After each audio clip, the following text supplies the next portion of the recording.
السلام علیکم ورحمۃ اللہ وبرکاتہ۔ سوال: ابلیس کو سزا کیوں ملی؟ آئیے جانتے ہیں۔ ابلیس کو سزا اس لیے نہیں ملی کہ اس نے حکم نہ مانا، بلکہ اس کو سزا ملی کیونکہ وہ متکبر ہوا، اس نے اپنے آپ کو بڑا جانا۔ کیا آپ نے کبھی سوچا ہے؟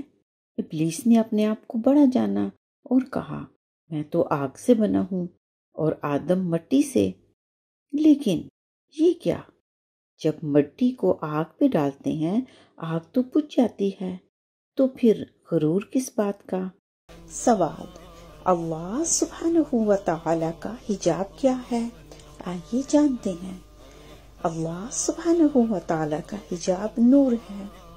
70,000 نور کے پردوں میں رسول اللہ صلی اللہ علیہ وآلہ وسلم نے معراج پہ اللہ سبحانہ و تعالی کا دیدار کیا۔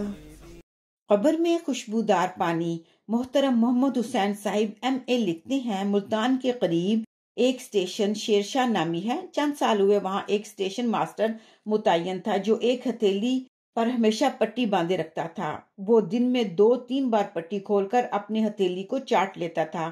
کسی دوست کے بے حد اصرار پر اس اسٹیشن ماسٹر نے واقعہ سنایا۔ وہ کچھ یوں ہے کہ ملازمت سے پہلے میں کفن چور تھا، جو مردہ صبح دفن ہوتا، رات کو قبر کھود کر کفن چوری کرتا، دھو کر فروخت کر دیتا۔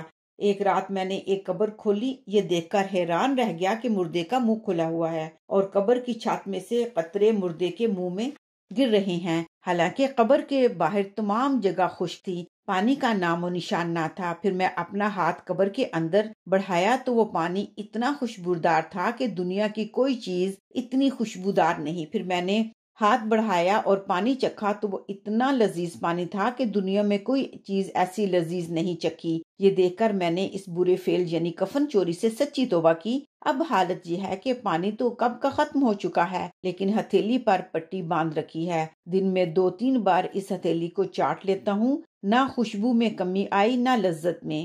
صدیوں پرانی شہید کی نعش اور اس کی غذا۔ یہ تقریباً 30 سال پہلے کا واقعہ ہے کہ میرے ایک دوست محکمہ انہار میں سپرنٹینڈنٹ انجینئر تھے۔ ان کا ایک بیٹا پاگل تھا جس کو وہ اکثر باندھ کر رکھتے تھے، ورنہ وہ گھر کی اشیاء توڑ پھوڑ دیتا۔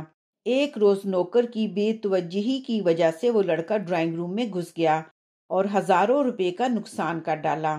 وہ دوست اس کو پکڑ کر میرے پاس لائے اور تقریباً روتے ہوئے کہا، ڈاکٹر صاحب اس کا کچھ کریں، اس نے ہمارے ناک میں دم کیا ہوا ہے، ورنہ میں اس کا گلا گھونٹ دوں گا۔ میں نے انہیں سمجھاتے ہوئے کہا، اللہ سے ڈرو، ایسی بات مت کرو، ورنہ قیامت کے روز یہ تمہارے لیے سزا کا سبب بن جائے گا۔ اس پر وہ دوست کہنے لگے، میرے مرنے کے بعد نعوذ باللہ کس نے جینا ہے اور کون پوچھے گا؟ میں اس پر چپ رہا کہ کہیں مزید کفریہ کلمات نہ کہہ ڈالے، چنانچہ بات ختم ہو گئی۔ چند دنوں کے بعد میرے یہ دوست ڈیرہ غازی خان کینال کے معائنے کے لیے گئے۔ وہاں پہنچنے پر دیکھا کہ مزدور ایک جگہ جمع ہیں اور شور مچا ہوا ہے۔ انجینئر صاحب کو دیکھ کر مزدور ان کے پاس آئے اور بتایا کہ نہر کی تہہ میں ایک سوراخ سے انسانی جسم کا ایک حصہ نظر آ رہا ہے۔ انجینئر صاحب نے خود جا کر دیکھا اور اوپر کی مٹی ہٹانے کو کہا۔